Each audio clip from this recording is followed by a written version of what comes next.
The deafening roar of the Rolls-Royce Pearl 700 engines from the waiting Gulf Stream, G700, drowned out the harsh winds of the private Chicago airstrip. But it wasn't the sound that made Liam's blood run cold. It was the sight of his ex-wife, Graina, the woman he had legally discarded just an hour ago for being too poor and unambitious, stepping effortlessly onto the red carpet unspooled on the tarmac.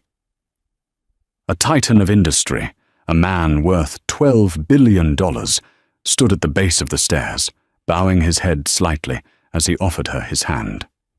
Liam stood frozen behind the chain-link fence, the ink on their divorce decree barely dry, as the crushing realization hit him.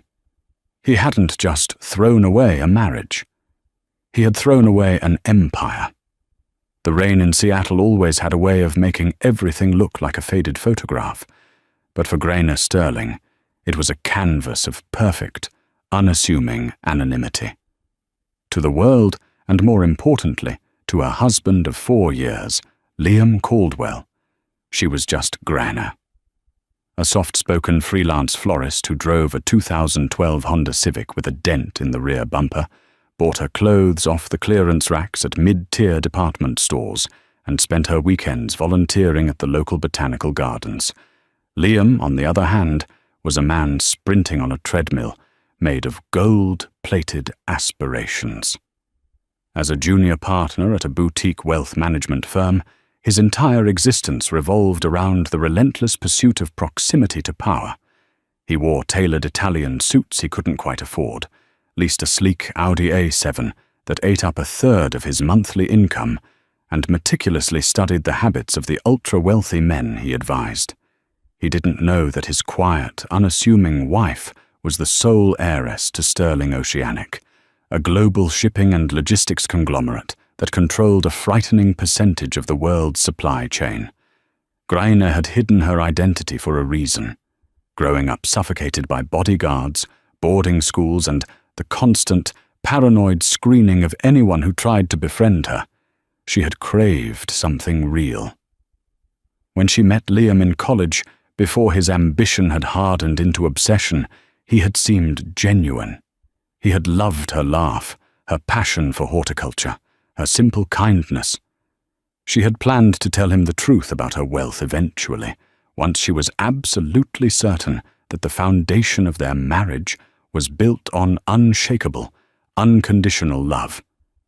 But as the years crept by, that foundation began to rot. "Are you seriously wearing that?" Liam's voice sliced through the quiet of their cramped, two-bedroom apartment. Graina turned from the hallway mirror, adjusting the collar of her simple navy blouse. "It's the dinner for your firm's new partners, isn't it?" The invitation said business casual. Liam dragged a hand over his perfectly styled hair, his eyes scanning her up and down with barely concealed disdain. "Business casual for the partners of an elite firm, Graina. Not business casual for a substitute teacher. Look at those shoes. Are those scuffs? Jesus, Gran. Richard is bringing his wife, and she practically bathes in Chanel. You're going to make me look like I'm running a charity." Graina swallowed the lump in her throat, her hand dropping from her collar. Deep in the pocket of her worn leather tote bag sat a sleek, solid titanium black card, tied to an account with a balance that could buy Liam's entire firm and turn it into a parking lot. She could have walked into the downtown boutique and bought a dress that cost more than Liam's car. "I can polish the shoes," Graina said softly, her voice steady despite the sting. "Liam, they are your colleagues. They should be evaluating your portfolio returns, not my wardrobe." "That's the kind of naive, poverty mentality garbage that keeps people at the bottom," Liam snapped, grabbing his Rolex from the dresser and snapping it onto his wrist. "Perception is reality, Graina. Wealth attracts wealth. When people look at you, they see struggle. They see a ceiling, and I can't have them projecting that ceiling onto me. The words struck her like a physical blow. Poverty mentality. She looked at the man she had married, the soft-eyed college student who used to share late-night pizzas with her, was gone, replaced by a hollow, status-obsessed stranger who measured human worth in zip codes and brand names. The dinner that evening was a slow, agonizing execution of their remaining affection.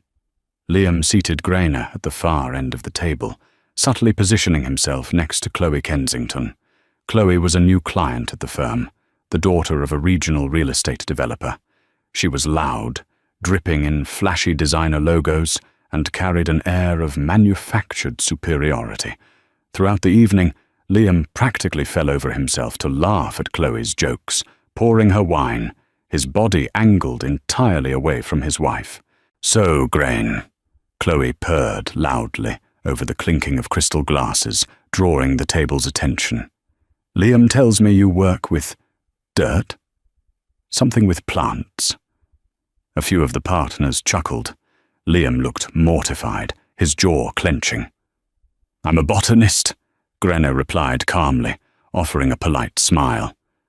"I specialize in urban ecology and sustainable greenhouse integration." "How quaint," Chloe replied, swirling her Cabernet. "Liam was just telling me he needs a partner who can keep up with his trajectory. Corporate dinners, international galas. It must be so exhausting for you, trying to fit into his world." Grainer looked at Liam, waiting for him to defend her, waiting for him to say that her work mattered, that she was his wife and his equal. Instead, Liam offered an apologetic, embarrassed smile to Chloe and the table. "Grainer has a good heart," Liam said, the tone so patronizing it made Grainer's skin crawl. "But yes, the corporate sphere isn't exactly her natural habitat. She prefers a simpler, smaller life."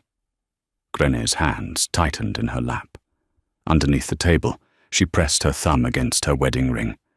The illusion was finally breaking. He didn't just resent her supposed lack of money.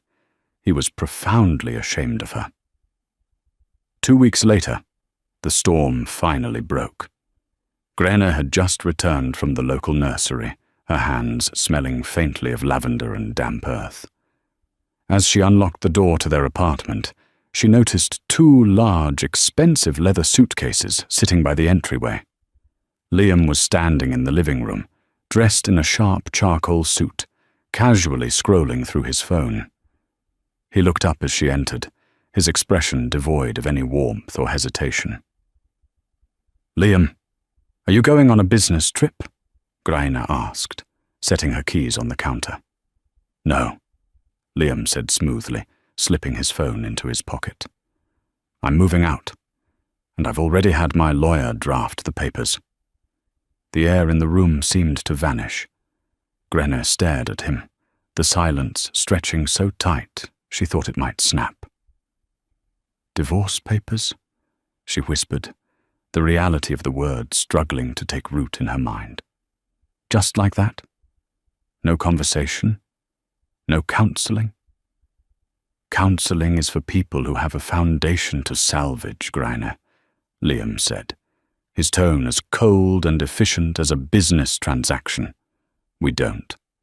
I've spent the last 4 years trying to pull you up to my level, trying to ignite some sort of ambition in you. But you are perfectly content being mediocre." "Mediocre," Grainer repeated, a strange, hollow laugh escaping her lips. "Because I don't care about climbing the social ladder. Because I don't measure our happiness by the logo on your steering wheel. Because you drag me down." Liam suddenly raised his voice, a flash of genuine anger breaking through his polished veneer. "Do you have any idea how embarrassing it is to show up to a country club event and have my colleagues ask what my wife does, and I have to tell them she arranges flowers for a living? Do you know what it's like to introduce Chloe to my bosses and watch their eyes light up because they see a woman who actually understands success?" Grain froze. "Chloe? You're leaving me for your client? Liam adjusted his cuffs, looking remarkably unbothered. Chloe and I speak the same language. We have the same drive. Her father is well connected. She understands the mechanics of wealth. She is an asset, Grainer. You are a liability. The sheer, unapologetic cruelty of his words acted as a strange kind of anesthetic. Grainer felt the panic in her chest recede, replaced by a crystalline, chilling clarity. For years, she had worried that her immense wealth would distort the way people saw her. She had feared being used. Now, ironically, she was being discarded precisely because she had successfully hidden it. Liam walked over to the kitchen island and tossed a thick manila envelope onto the granite surface. I've signed them, he said briskly. I'm not a monster, Grainer. I told my lawyer to leave you the apartment, and I'll pay the lease on your Honda for the next 6 months. There's also a modest alimony clause, enough to keep you afloat until you figure out your life. I know you don't have savings. Grainer looked at the envelope. In the floorboard of her closet, tucked inside a fireproof lockbox, were documents proving her ownership of real estate portfolios in London, Manhattan, and Tokyo. She owned the very building Liam's wealth management firm leased their offices in. A fierce, burning temptation rose in her throat. All she had to do was walk into the bedroom, open the lockbox, and throw her bank statements in his face. She could watch the arrogance melt from his features. She could watch him realize that the asset he was leaving her for was a pauper compared to the queen he had in his home.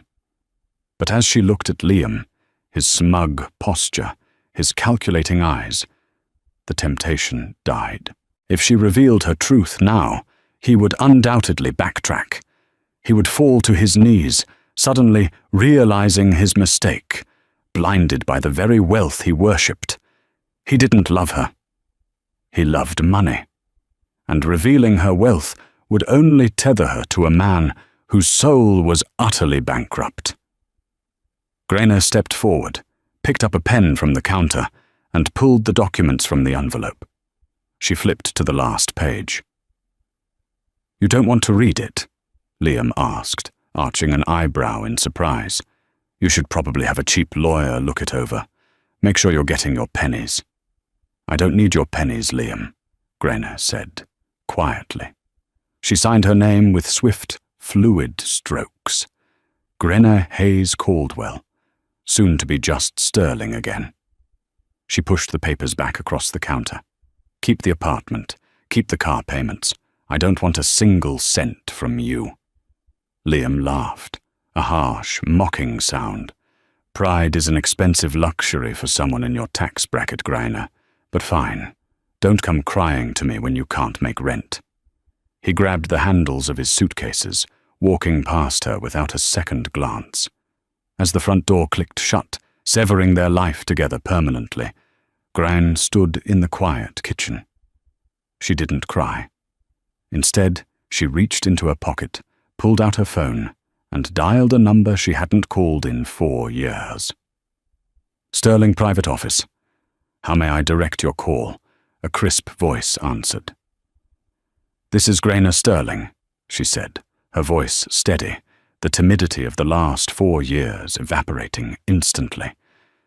Connect me to my brother, Gladys.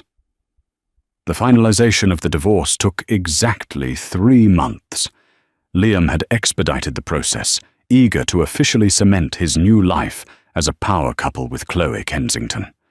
The morning of the final court hearing in downtown Seattle was bright and bitterly cold. Grainer stood outside the towering glass and steel courthouse, the wind whipping the hem of her simple beige trench coat. She had arrived by taxi, carrying nothing but a small leather purse. A sleek, silver Porsche Panamera roared up to the curb, parking in a restricted zone. The doors swung open, and Liam stepped out, looking like he had stepped off the cover of a GQ magazine.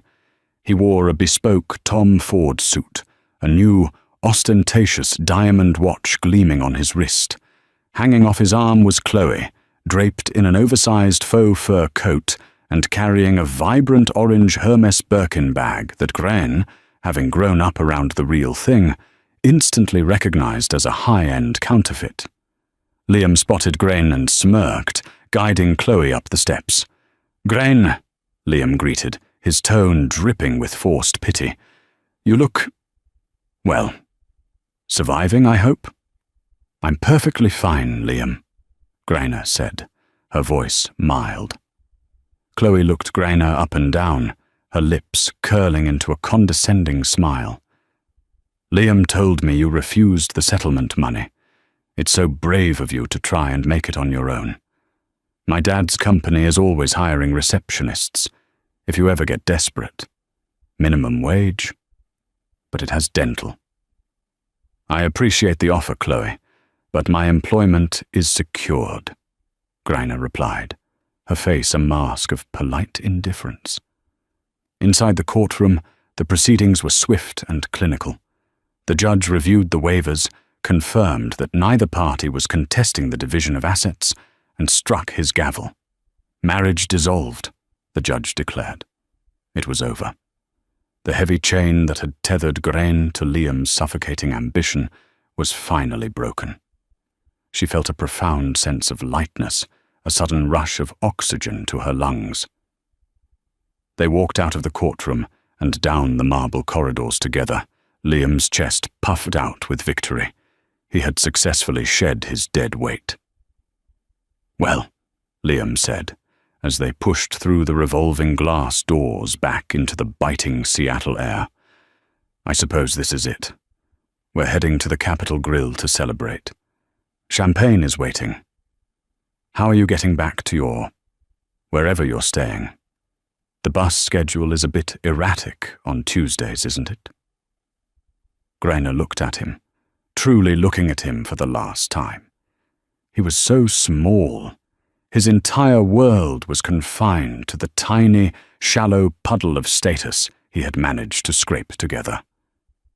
Before Grainer could answer, a low, synchronized hum vibrated through the pavement of the plaza.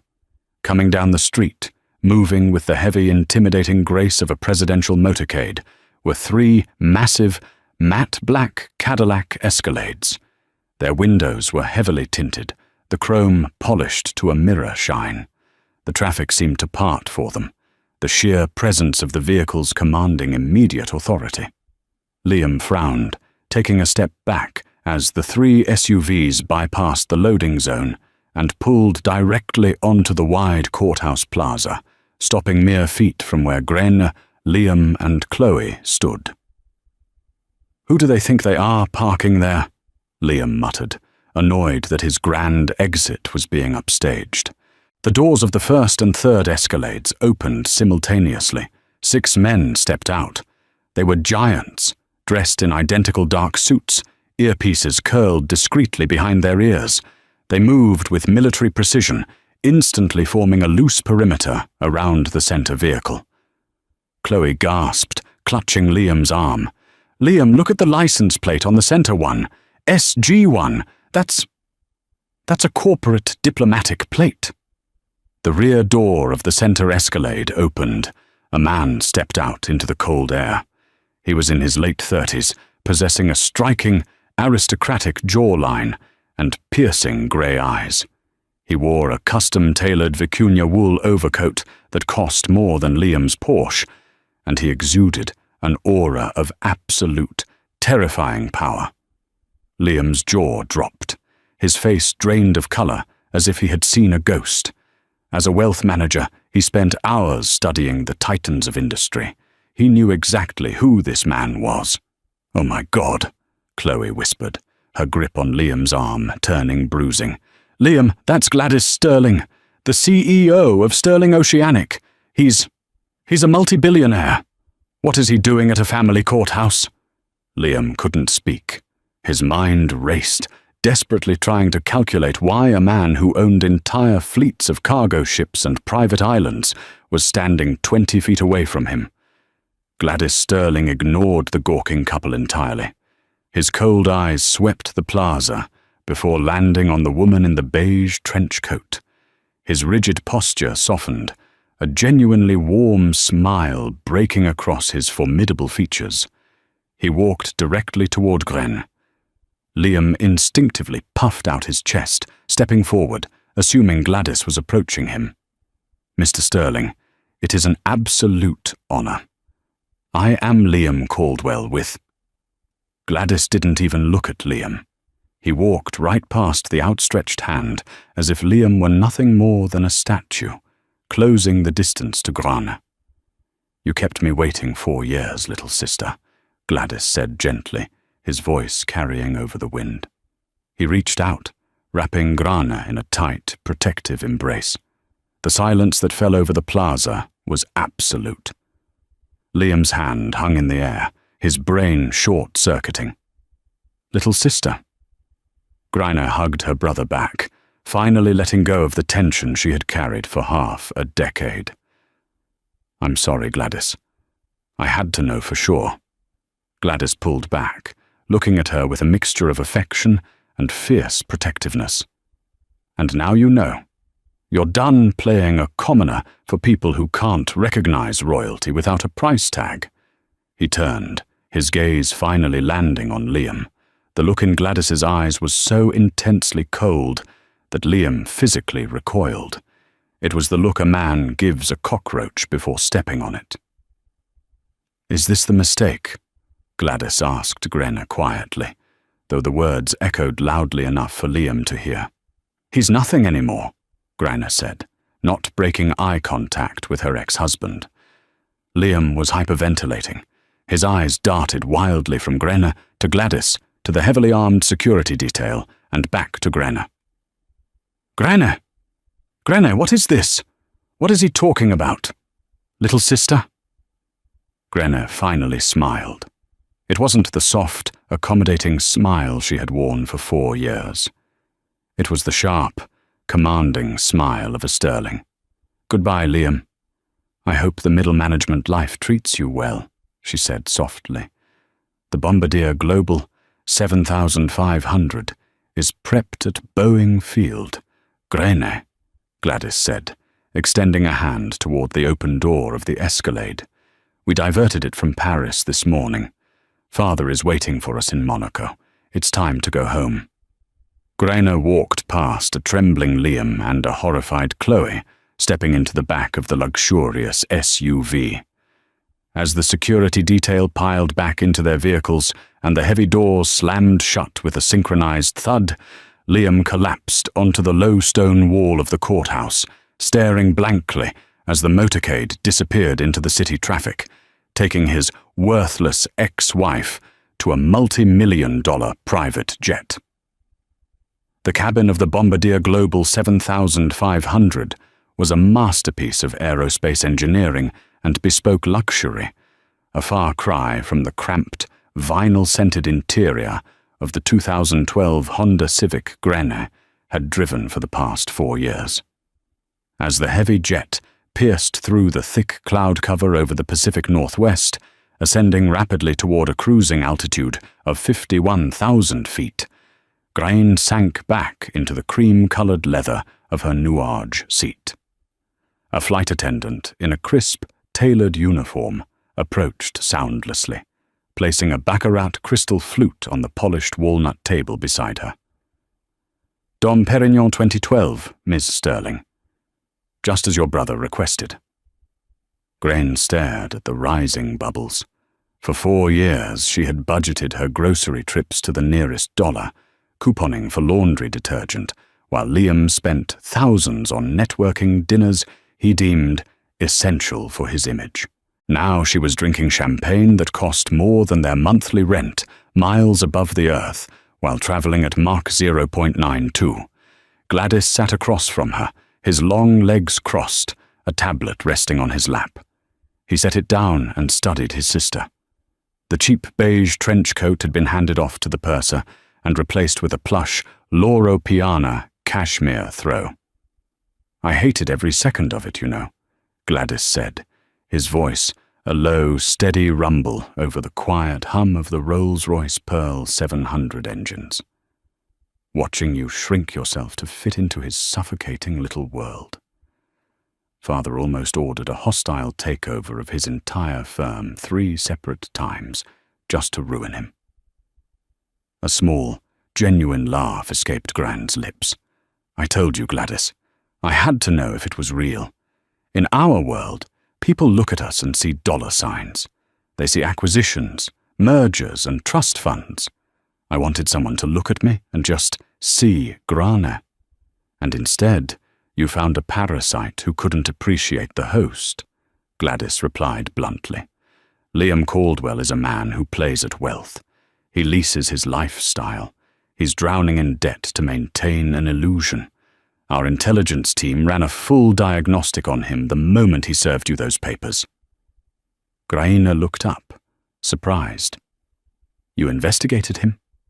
Of course I did, Gladys said, his eyes darkening. Did you think I was going to let him blindside you without knowing his exact pressure points?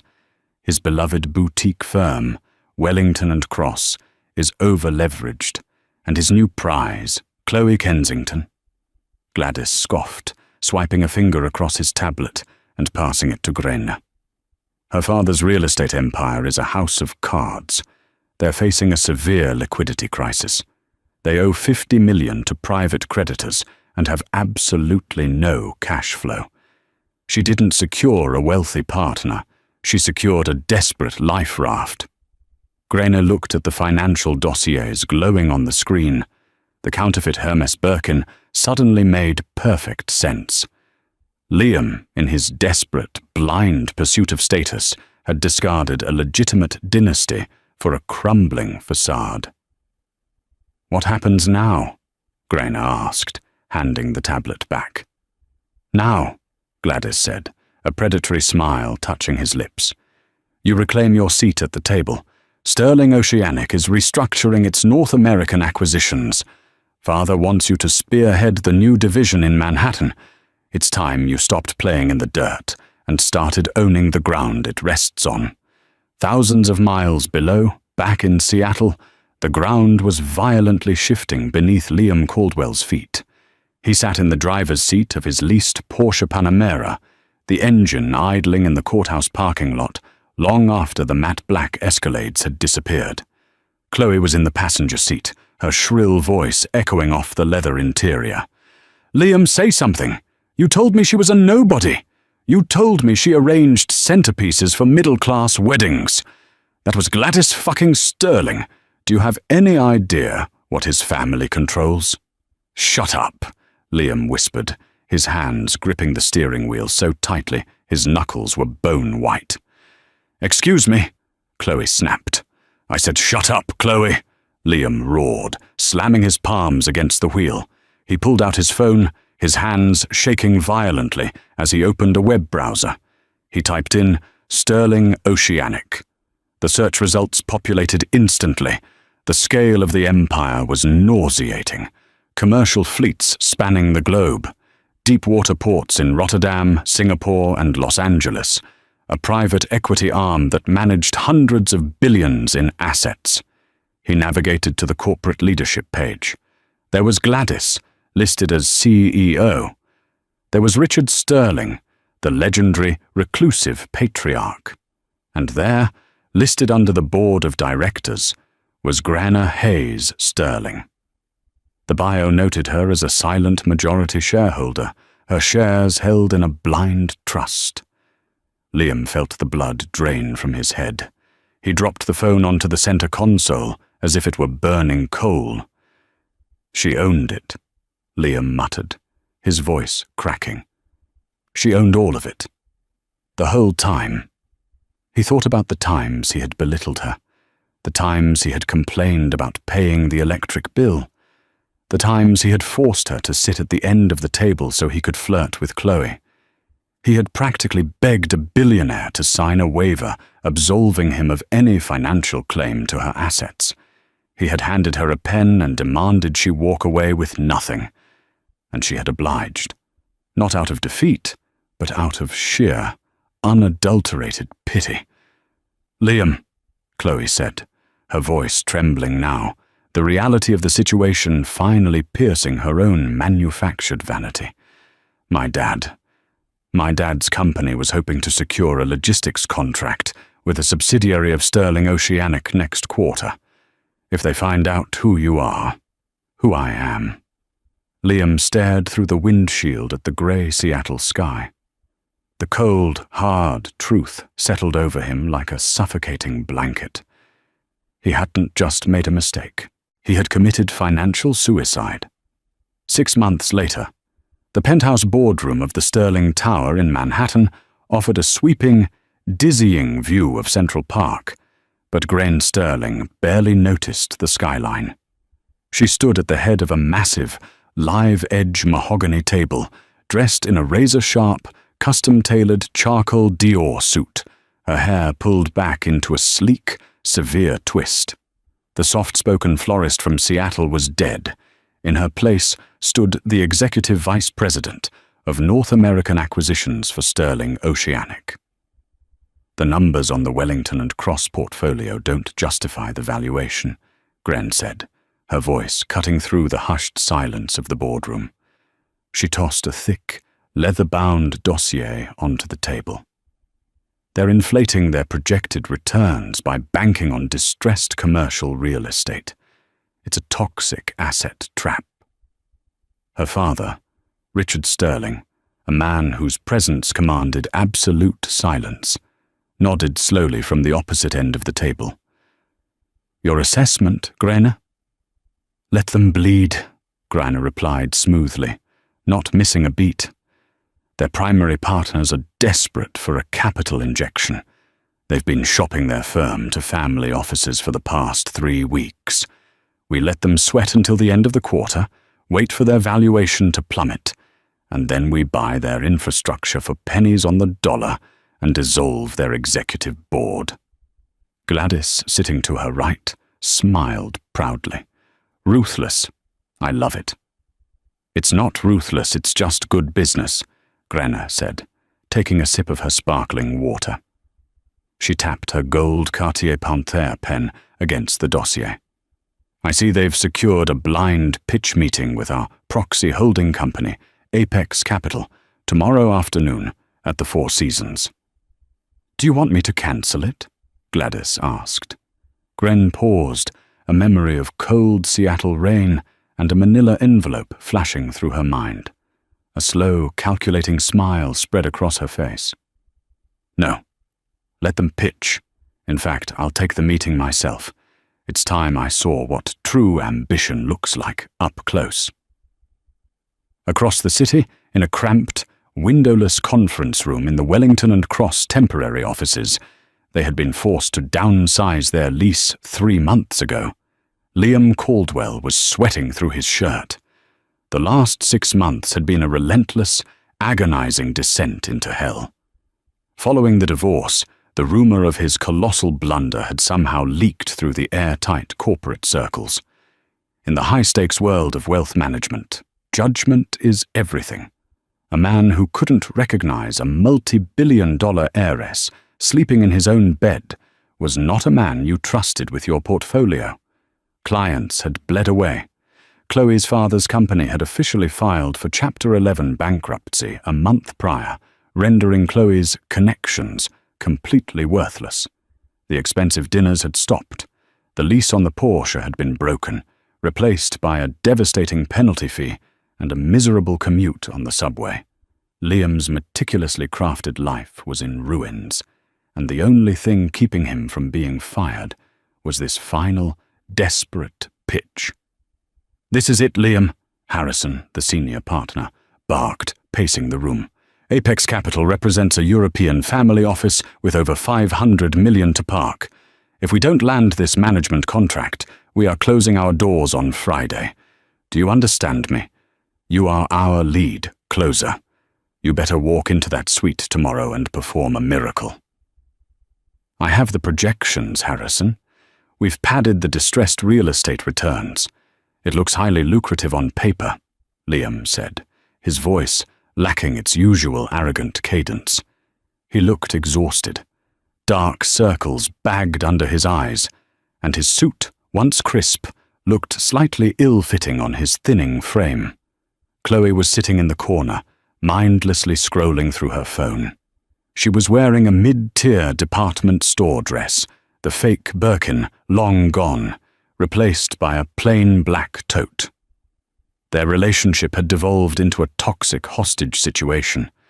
Neither could afford to leave the other, bound together by mutual resentment and financial ruin. "I'm coming with you," Chloe announced suddenly, looking up. "The Apex proxy might bring their spouses or assistants. I can network. I still know how to play the room." Liam rubbed his temples. "Fine. Just don't say anything stupid. This is life or death for my career." The next afternoon, the lobby of the Four Seasons Hotel in downtown Manhattan was a symphony of hushed wealth. Liam and Chloe arrived 15 minutes early, both radiating a desperate, nervous energy that felt entirely out of place among the serene, old-money clientele gliding through the marble halls. They were directed by the concierge to the private penthouse elevators. Two men in dark suits, men who looked terrifyingly familiar to Liam, though his panic-addled brain couldn't place them, scanned them with metal-detecting wands before allowing them into the cab. "Secret Service-level security for a proxy meeting?" Chloe whispered, her eyes wide as the elevator rocketed upward. "Liam, these people are serious. Just smile and look successful," Liam hissed, pulling at his collar. The elevator doors opened directly into a sprawling, multi-million-dollar penthouse suite. Floor-to-ceiling windows bathed the room in golden afternoon light.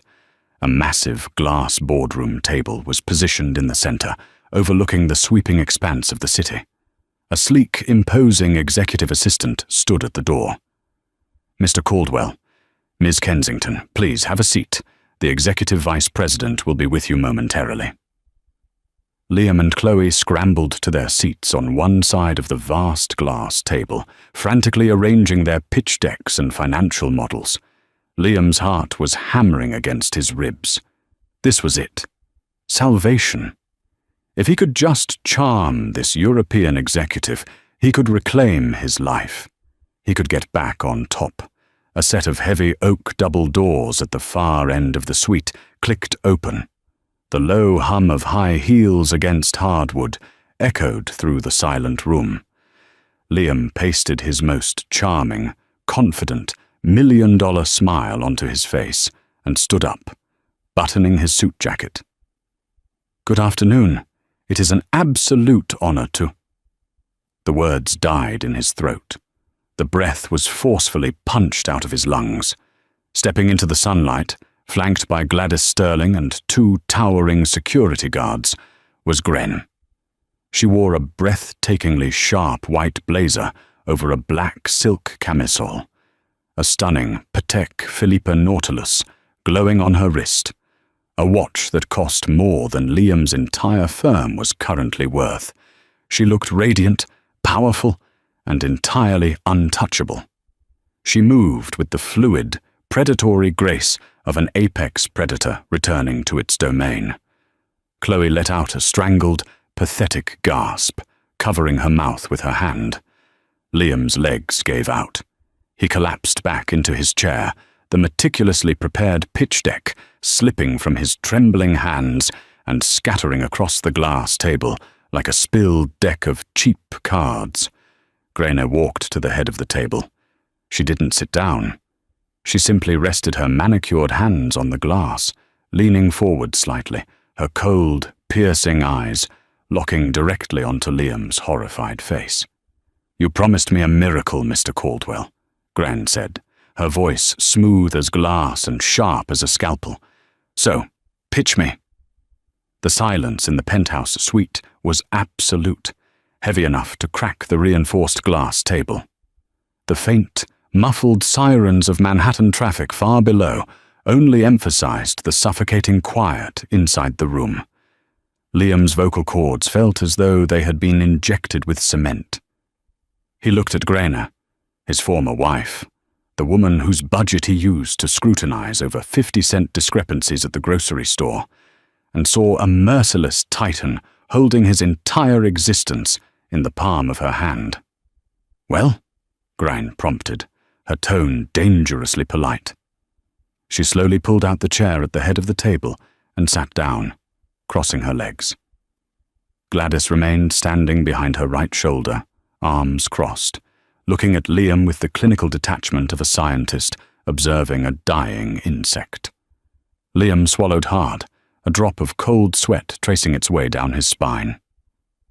"Grine, Ms. Sterling, we were under the impression that Apex Capital was a European holding firm." "Apex Capital is a shell entity," Grine explained smoothly, resting her elbows on the armrests and steepling her fingers. "A convenient corporate veil my family uses to acquire distressed assets without alerting the market. And currently, Wellington and Cross is the most distressed asset on my radar. So, proceed, Mr. Caldwell. I am your prospective savior. Pitch me the miracle." Trembling, Liam reached for the scattered pitch decks. His hands shook so violently that he knocked over a crystal water glass, the liquid spilling across the table and soaking into the expensive cardstock of his presentation.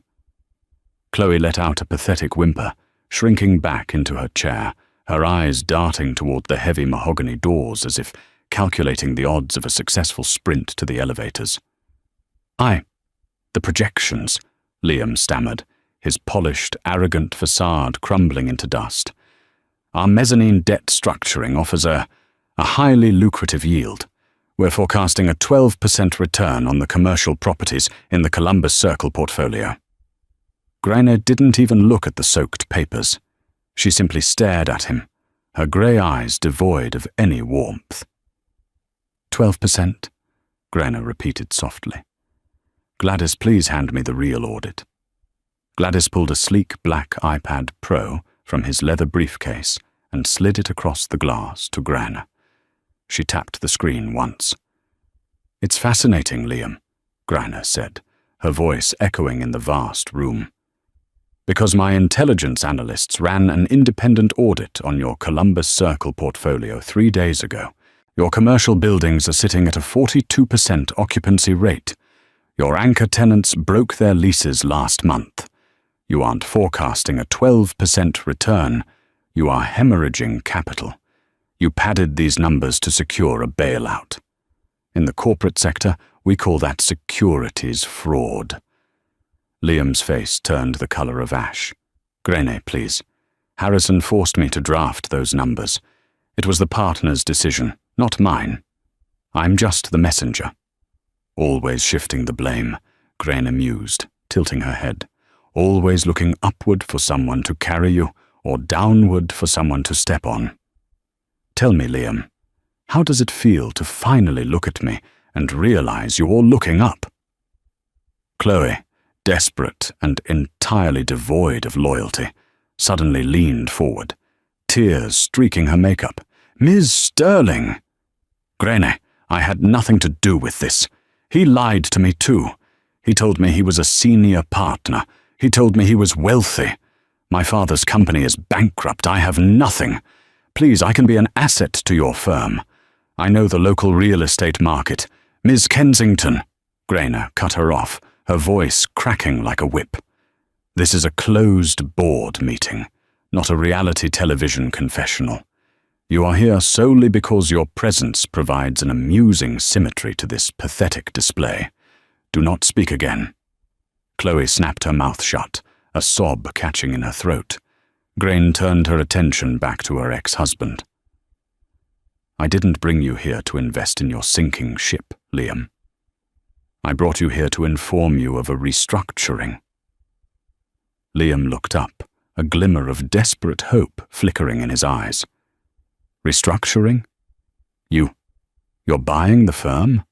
"Oh no." Grine smiled, a chilling, brilliant expression. "Sterling Oceanic doesn't buy garbage. We buy the land the garbage sits on.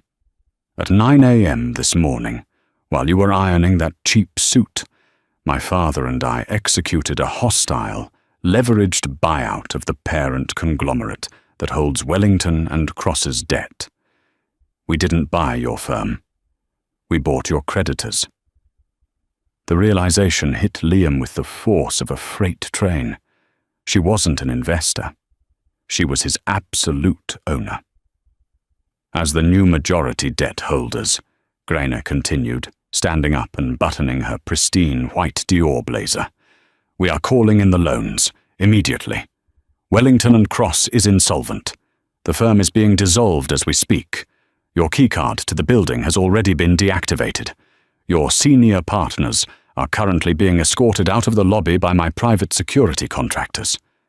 You can't do this, Liam whispered, tears finally spilling over his eyelashes.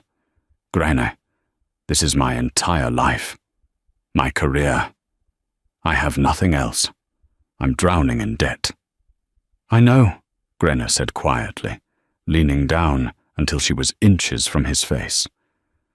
You leased a life you couldn't afford, Liam. You worshipped at the altar of money, and you sacrificed our marriage on it. But the supreme irony is that you were too blind to recognize the very thing you worshipped when it was sleeping right next to you. She straightened up, turning her back on him. You are officially terminated, Mr. Caldwell. With cause. My legal team will ensure you never hold a Series 7 license in the financial sector again. Security will escort you and your companion to the service elevator.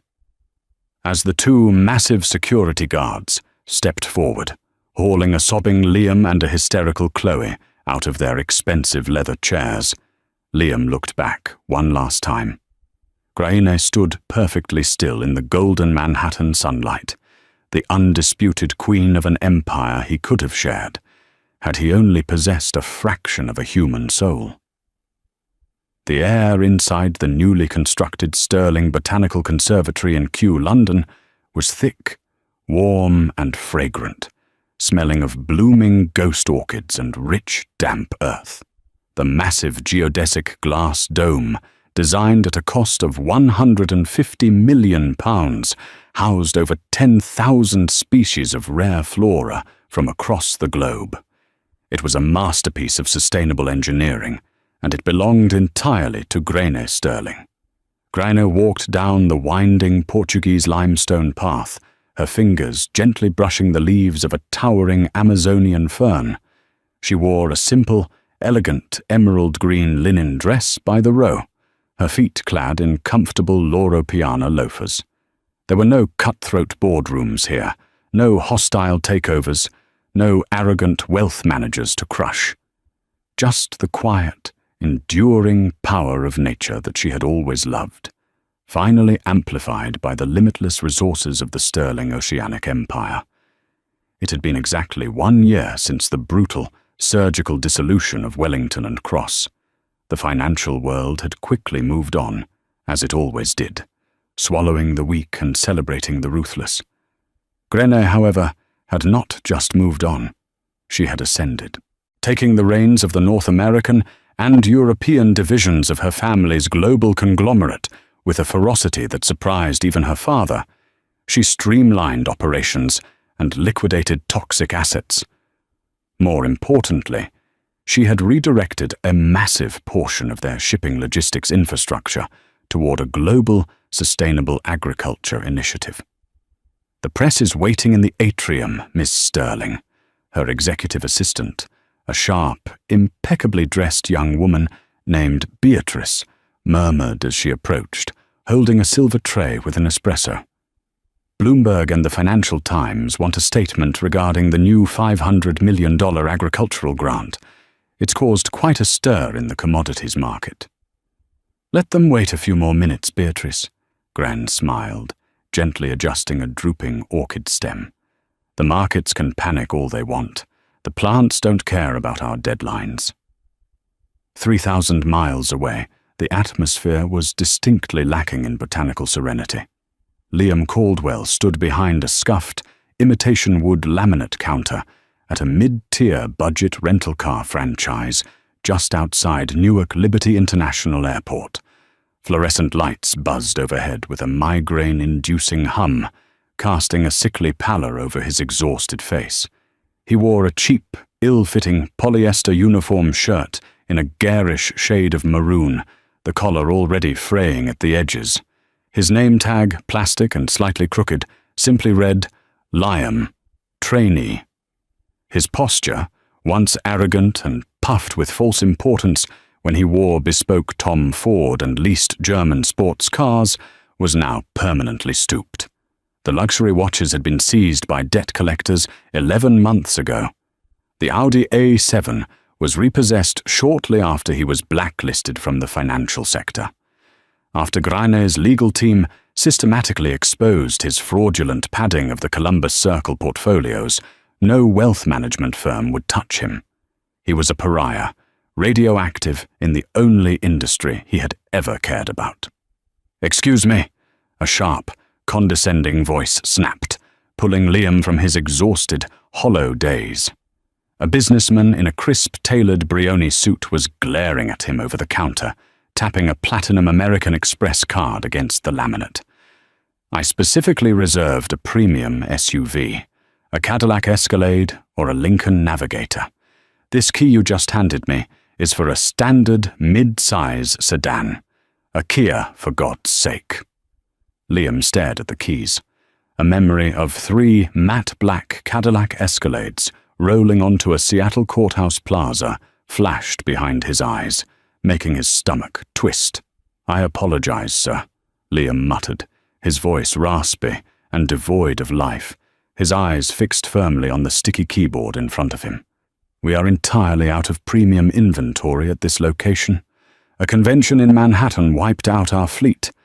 I can offer you a 10% discount on the sedan." The businessman scoffed, looking Liam up and down with the exact same expression of profound, unfiltered disgust that Liam used to reserve for waitstaff, janitors, and, shamefully, his own wife. Unbelievable. 10%? Do I look like I care about a $20 discount? Just process the damn paperwork. Some of us have actual multi-million-dollar deals to close today. Not that you would understand anything about that. Liam swallowed the bitter bile of his pride. "Yes, sir. Right away, sir." He typed the details into the ancient computer system, his hands shaking slightly. Chloe was long gone. The moment his bank accounts were frozen and the reality of his blacklist status became apparent, she had vanished, abandoning him in a cramped studio apartment in Queens. He heard she had quickly latched onto a 65-year-old carpet wholesaler from New Jersey, trading her counterfeit luxury bags for a suburban cage. Liam was entirely alone, trapped in a prison of his own making, haunted every single day by the memory of a 2012 Honda Civic and the billionaire who drove it. As the angry businessman snatched his rental agreement and stormed off, Liam collapsed back into his cheap mesh desk chair. He reached into his pocket and pulled out his phone, a cracked, outdated model with a dying battery. He opened a news app, mindlessly scrolling to distract himself from the throbbing pain in his feet. Then he froze. Dominating the front page of the Wall Street Journal's digital edition was a high-resolution photograph of Grein. She was standing in her magnificent London conservatory, flanked by the British Prime Minister and her brother, Gladys Sterling. The headline screamed in bold, unyielding font, "The New Empress of Commerce. Greiner Sterling directs $500 million to global sustainability as Sterling Oceanic Post's record quarter." Liam zoomed in on the photo. Greiner looked radiant, powerful, and entirely untouchable. She wore a Patek Philippe watch that likely cost more than the entire rental car franchise Liam was currently standing in. The soft-spoken woman who used to eagerly wait for him to come home to their cramped Seattle apartment, the woman he had berated for wearing scuffed shoes, was now shaping the global economy. A choked, pathetic sound escaped Liam's throat. It wasn't just regret. It was a soul-crushing agony. He had held the winning lottery ticket. He had possessed the absolute pinnacle of wealth, power, and genuine affection, and he had thrown it straight into the incinerator because he was too obsessed with the cheap, shiny wrappers of fake status. He had legally discarded a billionaire because he genuinely thought she was poor. "Hey, trainee," his manager, a sweaty man named Gary, yelled from the back office. "Stop looking at your phone. We have a line forming. Get on register 2. Liam hastily locked his screen, shoving the phone back into his pocket. "Coming, Gary," he mumbled, pasting a hollow, dead smile onto his face as he stepped back up to the counter to face the next irritated customer. This was his forever. This was his penance. Back in the golden afternoon light of London, Gladys Sterling walked into the humid warmth of the conservatory, his hands casually tucked into the pockets of his bespoke Savile Row trousers. He stopped beside Gren, looking up at the towering glass ceiling and the vibrant canopy of tropical leaves above them. "You've done exceptionally well here, Grenna," Gladys said quietly, his grey eyes reflecting the lush greenery. "The board is thrilled with the quarterly projections. Father is proud. I'm proud. You took the Sterling name and you gave it a soul." Grenna looked at her brother, the man who had pulled her from the wreckage of her own disguise a year ago on those cold courthouse steps. She felt a profound, overwhelming sense of peace. For 4 years, she worried her immense wealth would distort how people saw her. But Liam Caldwell taught her a valuable lesson. Shrinking herself to accommodate the insecurities of a small-minded man only suffocated her potential. She didn't need a man to validate her worth, and she certainly didn't need to hide her light to make others feel taller. "I'm just planting seeds, Gladys," Grenna smiled, linking her arm affectionately through his. "For a long time, I thought I had to choose between being Grenne the botanist and Grenna the heir to a shipping empire. I didn't realize I could just buy the greenhouse and change the world myself." Gladys chuckled, a deep, rich sound. "Spoken like a true Sterling. Now come along. The Prime Minister is asking about your views on the new maritime tax laws, and Beatrice looks like she might tackle a reporter if we make them wait any longer." "Let them wait," Gren said softly, taking one last look at the blossoming orchids before turning toward the exit. She stepped out of the humid sanctuary and into the flashing lights of the global press. No longer a hidden wife, no longer a secret. She was the absolute master of her own empire, ready to face the world on her own uncompromising terms. In the end, the greatest tragedy of Liam Caldwell was not his spectacular financial ruin, but his profound inability to recognize authentic value. He was a man who spent his life chasing glittering mirages, entirely blind to the solid gold foundation standing quietly in his own home. By discarding grain in pursuit of a fabricated, hollow status, he unwittingly orchestrated his own complete destruction, trading a legitimate dynasty for a crumbling facade. Grenne's journey, conversely, was one of spectacular liberation. She learned that shrinking herself to accommodate the insecurities of a small-minded man only suffocated her true potential. When she finally stepped out of her velvet cage, she didn't just reclaim her staggering wealth, she reclaimed her identity. She proved that true power does not roar to demand attention. It moves in silence, absolute and unshakable, waiting for the perfect moment to shift the earth.